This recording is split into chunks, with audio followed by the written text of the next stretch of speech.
자, 앞선 상황에서는 이런 온도압력 조건, 이런 온도압력 조건, 이런 온도압력 조건에서는 무조건 몇 가지 상태만 관찰된다고 그랬어요. 한 가지 상태만 관찰된다고 했죠. 그래서 그런 상황을 number of phase가 1이다 이렇게 얘기를 했어요. 자, 근데 상도표에서는 항상 뭐가 나타나게 되어 있냐면 이런 식의 교선, 교선, 교선이 나타나요. 왜 수학에서 교집합이란 말을 쓰죠? 그래서 교선이란 말이 그 뭐냐면 어색하지 않을 거예요.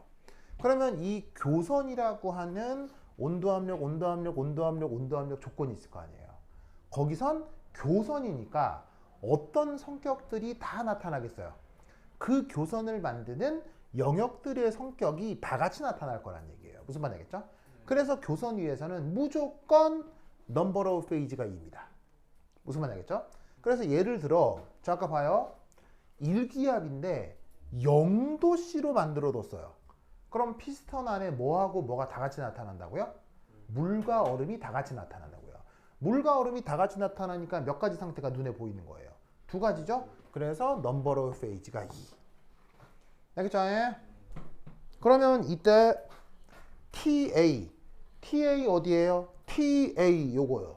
그럼 TA는 누구와 누구의 교선이에요? TA는 누구와 누구와 교선이에요? 얼음과 수증기의 교선이죠. 알겠죠? 그러니까 TA 곡선 위에서는 어떻게? 솔리드와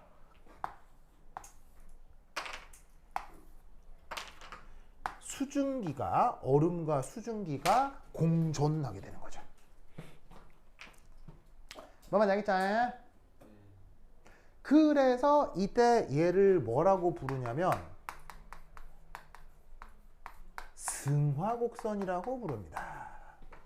승화란 말 알죠? 뭐가 되는 게 승화예요? 고체가 기체가 되거나 기체가 고체가 되는 걸 승화라고 했죠? 그래서 이 상도표상에서 TA 곡선을 뭐라고 부른다? 승화곡선이라고 합니다. 기억날란가 모르겠는데 승화 영어로? 오, 잘했어요. 잘했어요. 서블리메이션이요. 그래서 이 정도 단어는 알아둡시다. 성현아, 승화 영어로 뭐라고요? 서블리메이션. 기억하시고요. 자, 이때 얘를 승화곡선이라고 할 수도 있는데 다른 말로는 이렇게 표현할 수 있습니다. 바로 고체의 무슨 곡선이라고 할 수도 있을까요? 고체의 무슨 곡선이라고 할 수도 있을까요? 고체의 무슨 곡선이라고 할 수 있을까요? 승화 말고 다른 말. 다 배웠던 말입니다. 다 배웠던 말. 자, 그러면 이걸 의미하기 위해 지금의 상태를 한번 나타내 볼게요. 자, 피스톤이 있죠. 그렇죠? 피스톤에 격벽이 있는 상태니까 지금 상태는 열린 그릇이에요? 닫힌 그릇이에요? 닫힌 그릇이죠. 여기에 이 앞 어딘가에 아이스가 있고 이 앞 어딘가에 수증기가 있는 거 아니야. 그지? 맞아요, 아니에요? 맞죠? 그러면 여러분 혹시 이거 기억나요? 닫힌 그릇, 공존, 상경계 일정. 무슨 조건이죠? 닫힌 그릇, 공존, 상경계 일정. 성현아 뭐? 증기압이요. 증기압 어떤 조건에서 정의한다고 그랬어요? 닫힌 그릇, 공존, 상경계 일정. 알겠어요? 그럴 때 기체의 압력을 해당 물질의 증기압이다 라고 한다고 했죠. 그래서 여기에 있는 TA 곡선은 승하 곡선 맞는데 다른 말로는 고체의 증기압 곡선이 되는 거예요. 무슨 말 알겠죠? 그렇게 의미를 받을 수 있어야 됩니다. 되십니까? 됐죠? 자, 그 다음 두 번째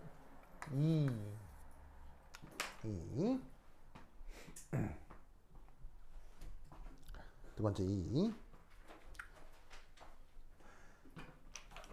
TA 말고요. TB 해볼게요. 보이시죠? TB 곡선. 자, 그러면 곡선 TB. 자, 곡선 TB는 그렇다면 곡선 TB는 누구와 누구가 공존이겠어요? 혹은 누구와 누구의 교선이겠어요? TB는 솔리드와 리퀴드의 교선이죠. 그럼 이 교선위에서는 누구와 누구의 성격이 공통적으로 나타나야 되겠어요? 바로 고체와 액체겠죠. 아시겠죠? 고체와 액체가 나타나기 때문에 얘를 다른 말로 뭐라고 부를 수도 있냐면 어는 점 곡선, 녹는 점 곡선 이라고 얘기할 수 있는 거예요. 알겠죠? 자, 어는 점과 녹는 점은 사실 같은 말이에요, 다른 말이에요? 어는 점과 녹는 점은 같은 현상에 대한 다른 관점의 표현이죠.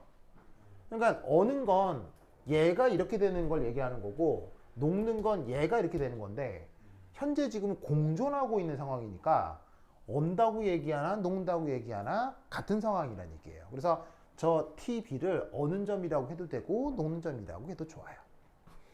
알겠죠? 알겠죠? 됐죠? 썼죠? 그 다음 세 번째 3. 자, 세 번째는 당연히 곡선 뭐 되겠습니까? 곡선 TC. 자, 그러면 TC는 누구와 누구로 둘러싸여 있어요? 바로 액체와 수증기가 둘러싸고 있지요. 그럼 맞아요? 맞죠. TC. 그럼 이때 저 TC 곡선은 우선 첫 번째 뭐라고 얘기해 볼 수 있느냐? 액체와 기체, 물과 수증기가 공존하고 있기 때문에 바로 끓는 점 곡선이라고 얘기할 수 있습니다. 무슨 곡선이라고요? 끓는 점 곡선. 알겠죠? 끓는 곡선. 두 번째 얘는 액체의 역시나 무슨 곡선이라고 할 수 있겠어요? 여기서도 증기압이죠. 무슨 말 알겠죠? 그렇죠? 요 논리는 요 논리랑 동일하고요. 됐죠? 됐죠? 썼죠? 그 다음 1, 2, 3 조건 T. 이거.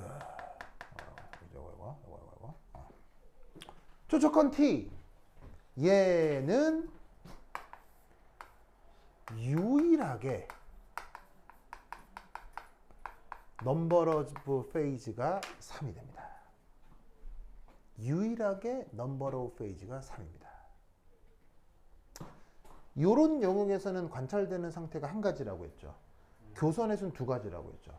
그럼 사실 얘는 이 모든 교선이 다 만나고 있는 조건이잖아요. 그럼 여기서는 뭐가 관찰되겠어요? 세 가지가 다 관찰된다는 얘기예요. 무슨 말 알겠죠? 그래서 관찰되는 현상을 그림으로 그리면 이렇게 되는 겁니다. 자, 피스톤의 이 외부 압력이 몇 개압이죠? 몇 개압이죠? 0.006기압이죠. 그리고 하필 이때 온도는 또 몇 도죠? 몇 도죠? 0.01도씨라고 하죠. 그럼 이때 어떤 일이 벌어지느냐? 바로 아이스가 워터 위에 떠 있는데 위에는 수증기까지 있는 겁니다. 어떤 상황인지 알겠죠? 그래서 말캉말캉 액체도 보이고 딱딱한 고체도 보이고 빈 공간도 보이는 거예요. 무슨 말인지 알겠어요? 그래서 이런 상태와 조건을 우리말로는 삼중점, 영어 표현으로는 트리플 포인트라고 합니다.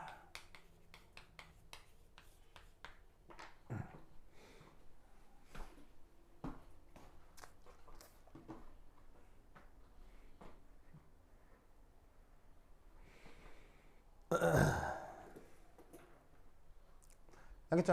그렇죠? 논리를 꼭 기억해두시기 바랍니다.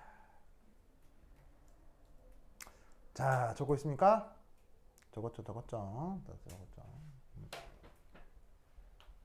자, 그러면 여기 지워도 되겠어요? 준다. 에이.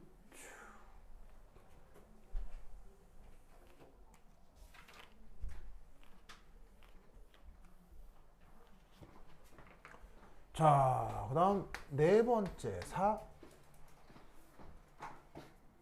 조건 C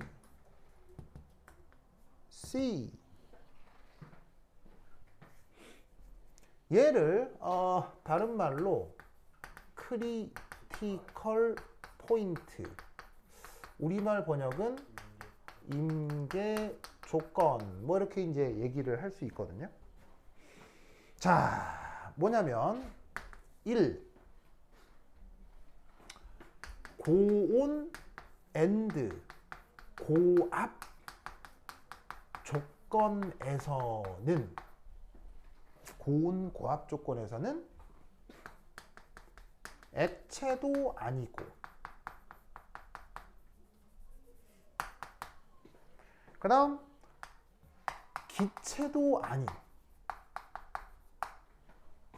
유체 상태가 나타날 수 있죠.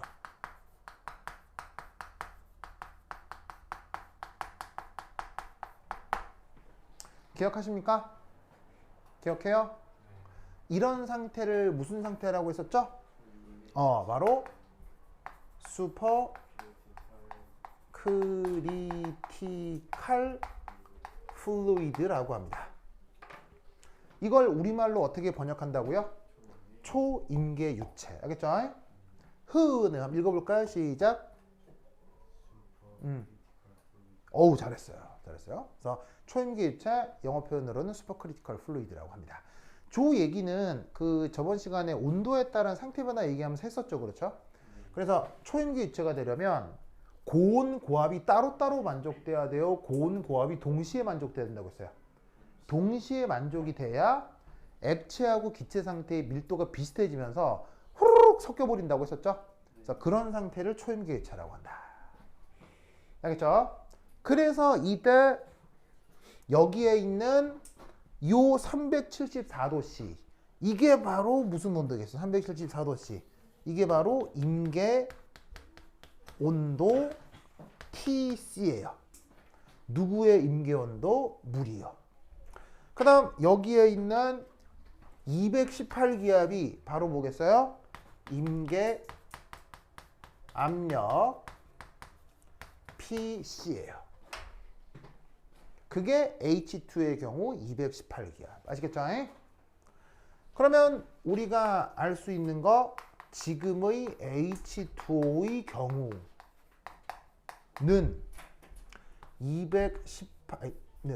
374도씨 이상, 그리고 218기압 이상의 조건에서 초임계 유체가 나타나는구나 라고 생각하면 된다는 얘기죠. 그래서 그래프상에서 여기에 요렇게 빗금친 요 영역 있죠? 그러니까는 온도도 374도씨 이상, 압력도 218기압 이상, 여기서 초임계 유체가 나타난다. 알겠죠? 예? 이 생각을 꼭 기억합시다. 자, 쓰시오.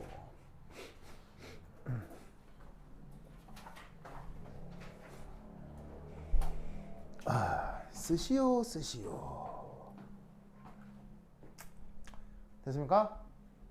다 썼죠? 됐어. 성현아 썼어요? 다 썼죠. 저 누구냐? 혼인사 썼어요?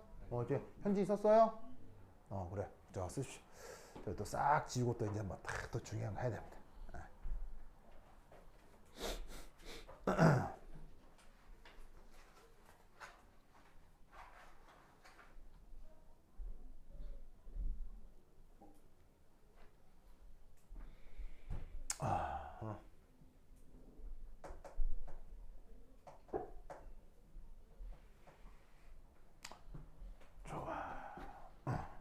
아이고. 다 먹었네.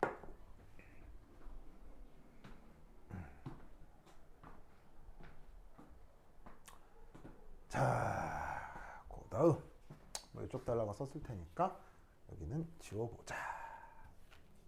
아이고, 괜찮아. 붙어있네.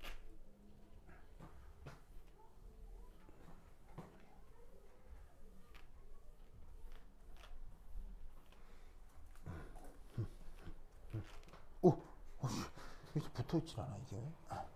어이, 진짜.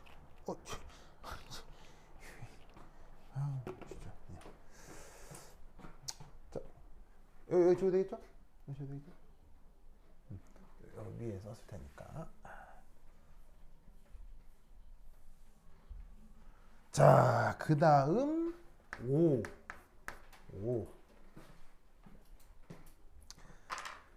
상도표에서 가장 많은 시험 출제가 되는 게 5입니다.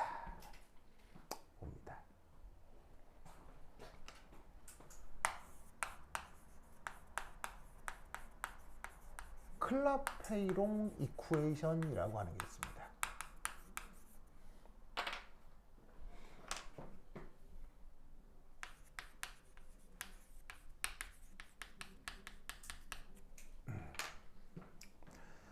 자, 이쿠에이션은 뭐 우리말로 식 뭐 이렇게 번역하면 될 거고요. 클라페이롱은 앞에 대문자인 걸로 보아 무엇 이름이겠습니까? 사람 이름인지라 뭐 딱히 번역이 되는 게 아닙니다. 내 기억에 전향반이 프랑스 사람인 걸로 내가 알고 있는데, 여하튼 그래서 아주 유명한 클라페이롱 이쿠에이션이라고 하는 녀석이 있습니다. 그래서 이제 요거를 상도표에서 해석할 수 있어야 됩니다. 뭐 되게 뭐 어려워 보일 수도 있는데, 물론 수학적인 백그라운드가 있지만 그냥 뭐 수학적인 백그라운드는 인정하고 넘어가시면 되게 상식적인 관점으로 설명해 볼 수 있습니다. 자, 그럼 이게 뭐냐? 우선 첫 번째 1. 순물질의 각 상태별 무질소도 비교를 하겠습니다.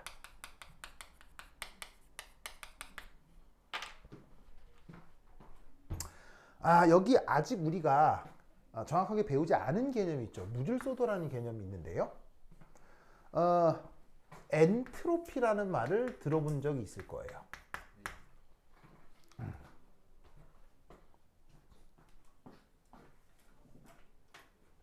그래서 저 무질소도라고 하는 녀석은 뭐냐면 확률적이거나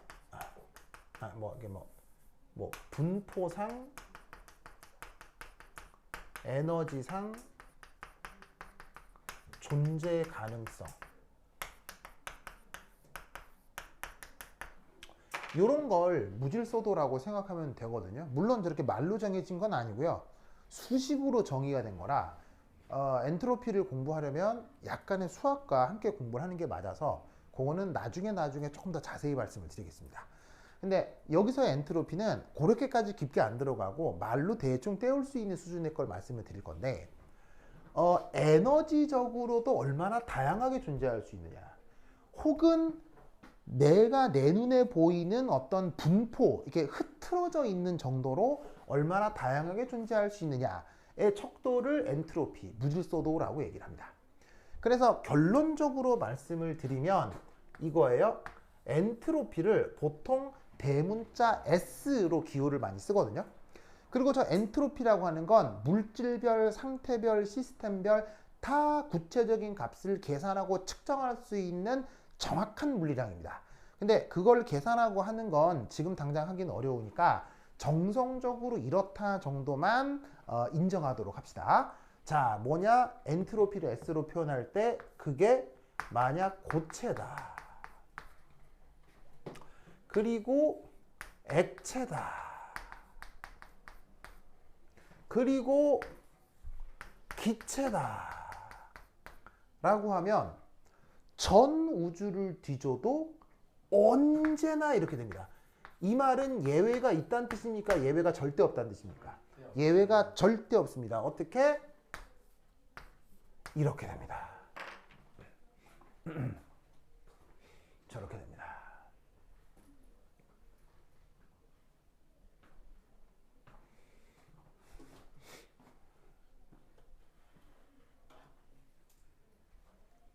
무슨 말 알겠죠?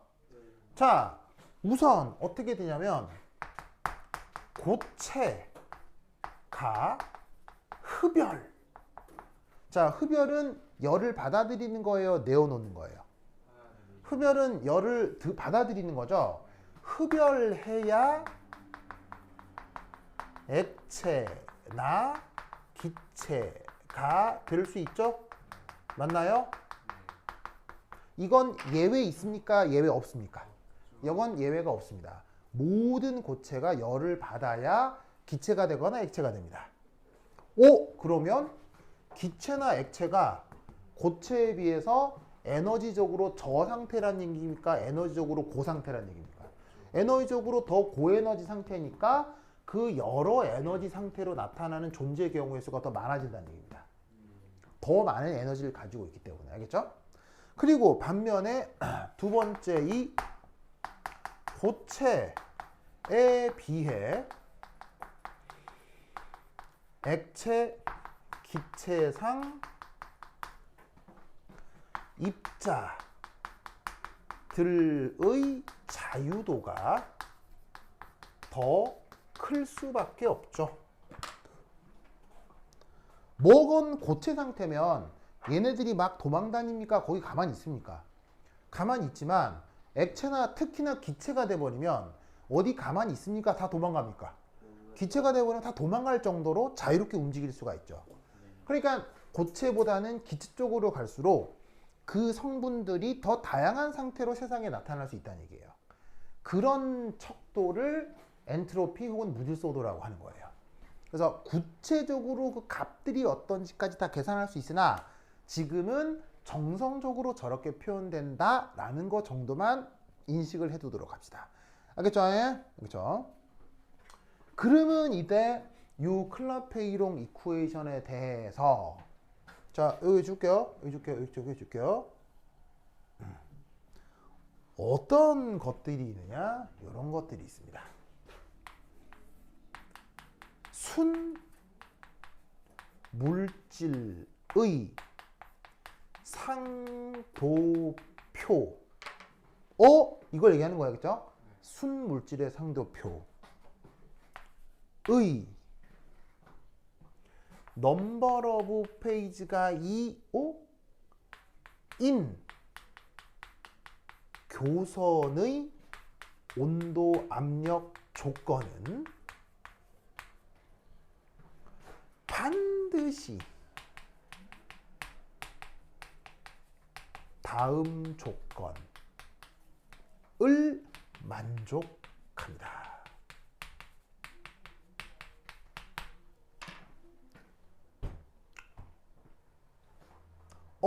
넘버 오브 페이지 어디를 얘기하는 거예요? 바로 TA, TB, TC 이 곡선을 얘기하는 거예요. 이렇게 면, 면을 얘기하는 게 아니라 TA 곡선, TB 곡선, TC 곡선 요 교선 위의 조건을 얘기하는 겁니다. 그래서 이 온도압력은 무조건 어떤 성격을 만족하느냐? 요걸 만족합니다.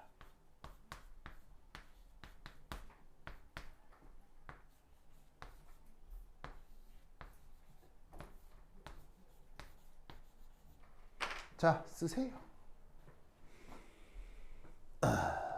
쓰세요.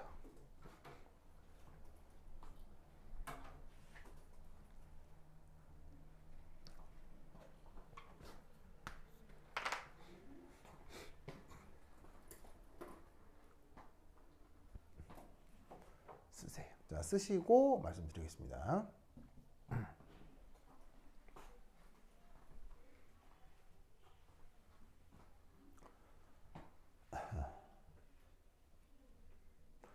자, 쓰셨어요? 썼죠. 자, 우선 여기 잘 보면 이런 표현이 있는데 이런 표현을 수학에서 뭐라고 배우죠? 미분이라고 하죠. 이제 당연히 미분을 하려면 어느 정도의 수학 교육이 필요하긴 합니다만 사실 미분을 수학 시간에 엄밀하게 배우기 이전에 무슨 시간에도 선생님들이 막 언급을 하시죠. 물리 시간에 막 언급을 하시죠.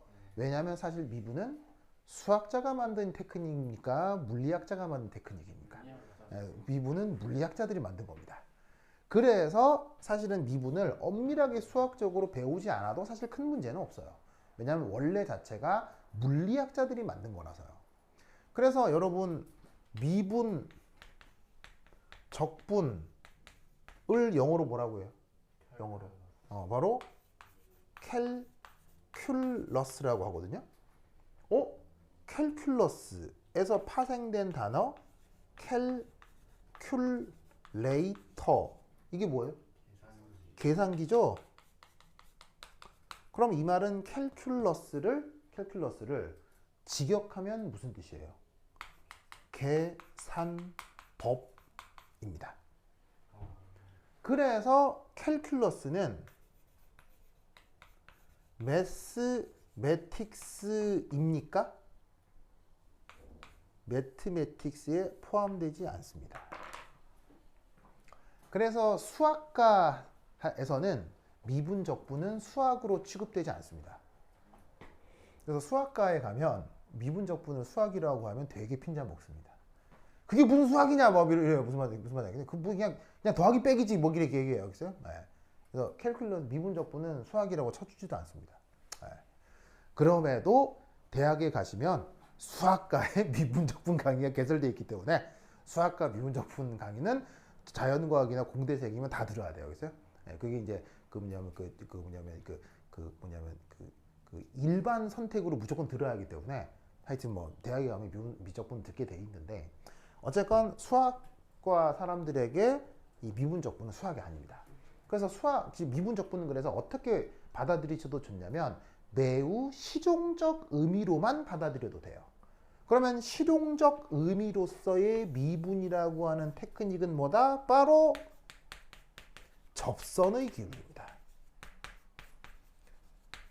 함수상에서 접선의 기울기를 편하게 구하기 위한 계산 테크닉을 미분이라고 하는 거예요.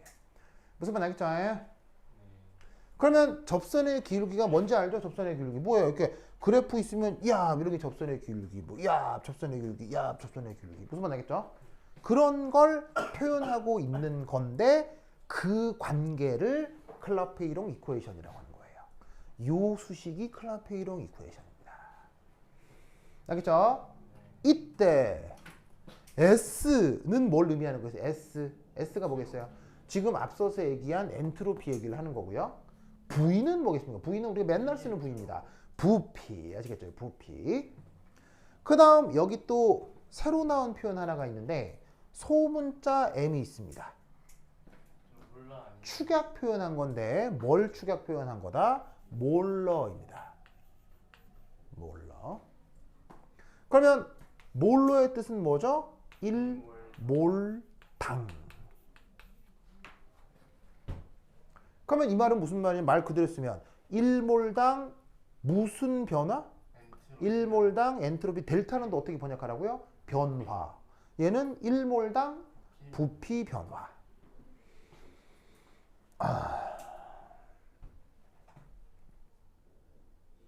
그러면 여기서 넘버 오브 페이지가 2라고 했죠. 그러면 넘버 오브 페이지가 2면 존재하는 상태가 몇 가지란 얘기예요? 두 가지가 존재하는 거죠. 그러면 그게 잘 봐요. 여기는 누구누구 고체 액체, 여기는 고체 기체, 여기는 액체 기체잖아. 두 가지 공존을 하는 건데 이때 넘버 오브 페이지 2를 이렇게 표현하자고. 이때 공존하는 두 상태를 편의상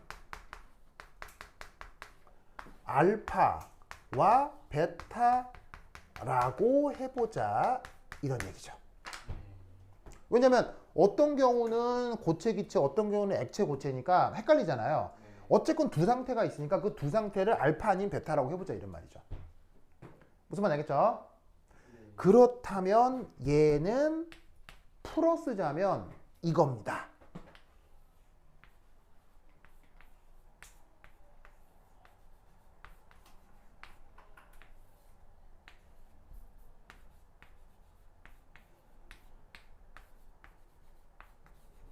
요걸 의미하는 겁니다.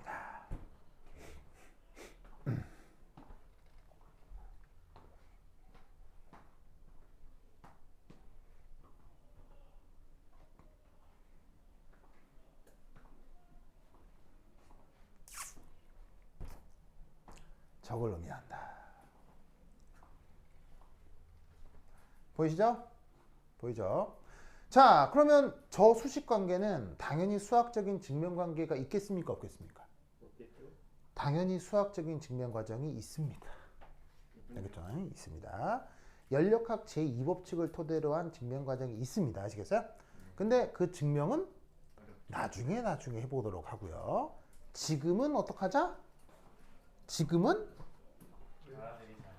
외우자. 알겠죠? 외우자.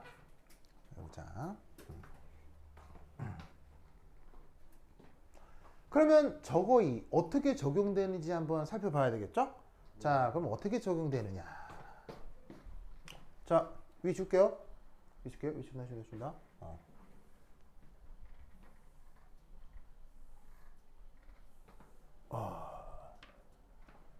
3. 각 조건별 적용. 각 조건별 적용.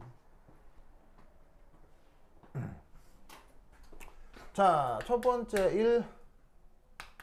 곡선 TA. 곡선 TA.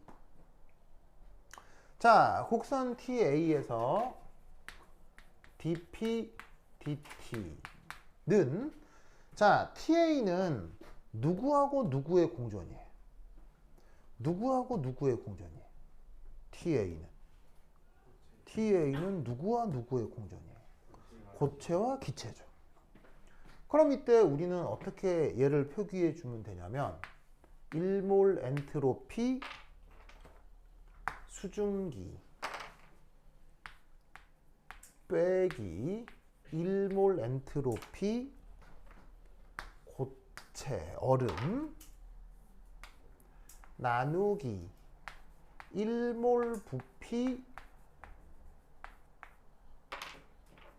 수증기 1몰 부피 얼음 이렇게 표현해 주면 될 거라 이런 얘기죠. 맞죠?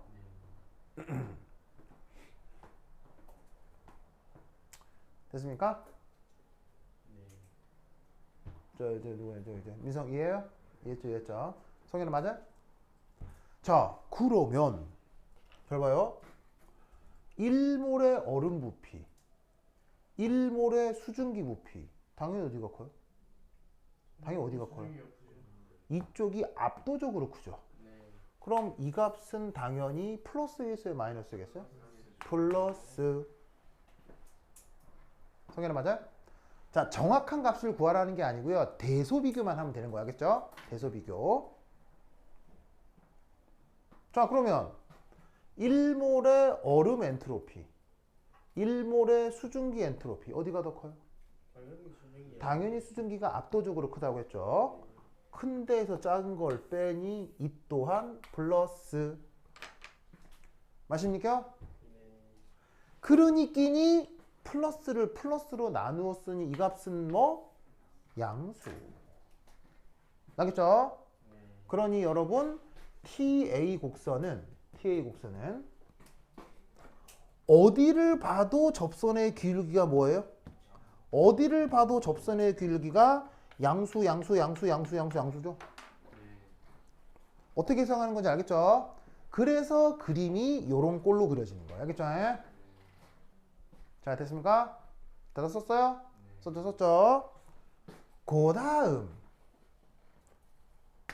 곡선 TC. 자, TC는 누구와 누구의 공전이에요? TC는? 액체와, 그러니까 물과 수증기의 공전이죠? 그럼 TC에서는 얘를 어떻게 바꿀 수 있냐면 솔리드 대신에 무르라고 쓰면 되죠. 됐죠? 그렇죠?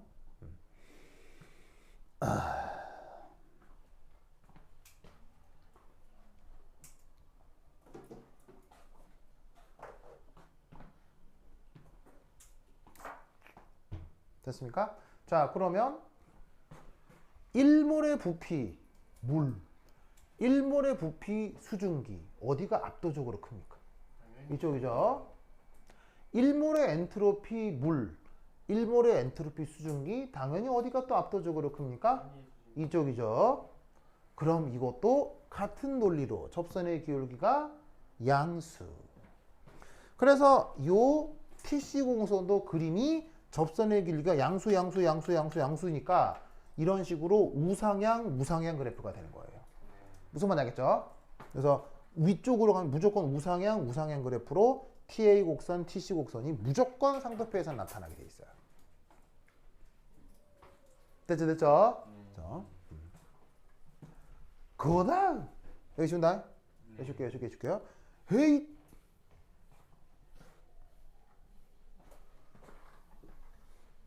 그렇다면 세 번째 곡선 TB.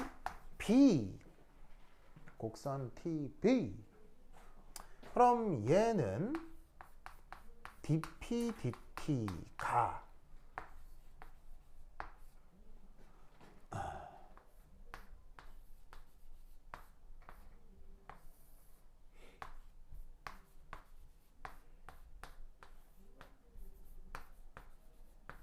자, 여기에서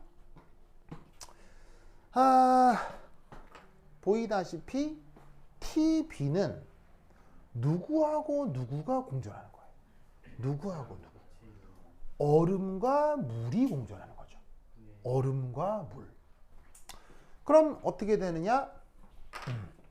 엔트로피 변화도 액체와 고체, 부피 변화도 액체와 고체 라고 하면 될 거 아니에요. 맞아요? 맞죠? 그러면 1몰의 엔트로피 고체가 크다고 그랬어요? 액체가 크다고 그랬어요? 액체가 크다고 했죠? 그런데 1몰의 부피 얼음이 커요? 물이 커요? 1몰의 부피는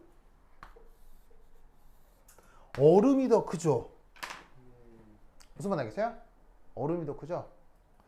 왜?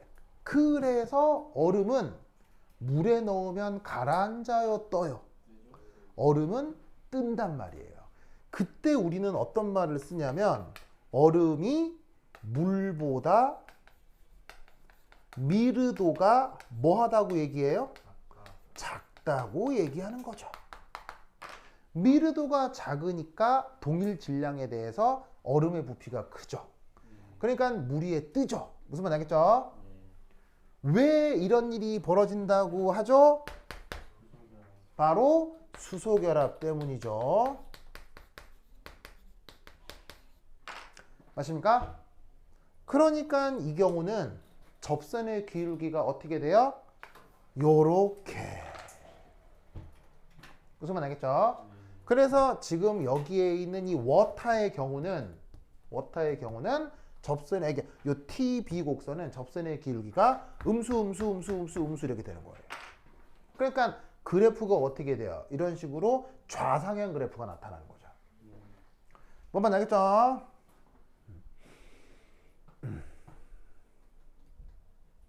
그렇다면 이때 어떤 일이 벌어질 수도 있냐면 물 액체보다 고체가 더 고밀도인 경우는 그렇다면 그래프가 PT에서 상도표가 어떻게 나타나느냐? 요래 나타납니다. 무슨 말 알겠죠? 그러면 여기서도 요거 이 고체, 요거 이 액체, 요거 이 기체 구간인데, 자 여기를 삼중점이라 했을 때 TATC는 달라졌어요, 동일해요? 동일한데 물에서는 TB의 접선의 길이가 음수인데 TB의 접선의 길이가 양수인 다른 경우를 들고 나온 거죠. 무슨 말 알겠어요? 그러면 이건 어떻게 해석을 하면 되느냐? 바로 여기에 있는 솔리드가 가장 고밀도 조건이다 라는 뜻인 거예요. 알겠죠? 알겠죠? 반면에 이런 식으로 TB 곡선이 접선의 기울기가 액체 쪽으로, 고체 쪽으로 기울여진 건 이때는 액체가 가장 고밀도 조건이 된다는 얘기인 거예요. 무슨 말 알겠죠? 그런 경우 저 TB 곡선의 접선의 길이가 달리 나타날 수 있어요. 아시겠죠? 그래서 그 외우기 쉽게 나는 어떻게 생각하냐면 이렇게 생각하는 거예요. 자, 밀도가 클수록 보통 가벼워 무거워요. 밀도가 크면 보통 무겁잖아요. 그냥 대충 얘기하면. 그럼 무거우니까 더 밀었다 이렇게 생각해요. 그냥 무거우니까 밀어서 기울기가 저쪽으로 갔다 뭐 이렇게 생각을 하는 거예요. 그럼 이때는 고체가 더 무거우니까 이렇게 밀었다 해서 접선의 기울기 양수다 뭐 이렇게 하는데 뭐 어쨌건 나름으로 외우는 방법을 기억해 두라 이런 말이죠. 알겠죠? 예, 이런 식으로다가 이 상태 변화와 관련된 가장 마지막 내용 저 상도표 얘기를 해보았어요. 무슨 말 나겠죠? 그렇죠? 이 논리를 꼭꼭 기억해 두시기 바랍니다. 오케이, 됐다. 좋다. 그럼까지 다음 시간은 성현? 왜 눈을 피하는 거예요? 성현 오랜만에 한번 해봅시다. 다음 시간은 안녕. 성현 왜 안 해주는 거예요? 성현. 자, 오늘도 즐거운 퀴즈를 보도록 하지요. 뭐 푸는 데까지 풀고 하시면 됩니다. 네, 쓰고 싶은 만큼 쓰고 하시면 됩니다.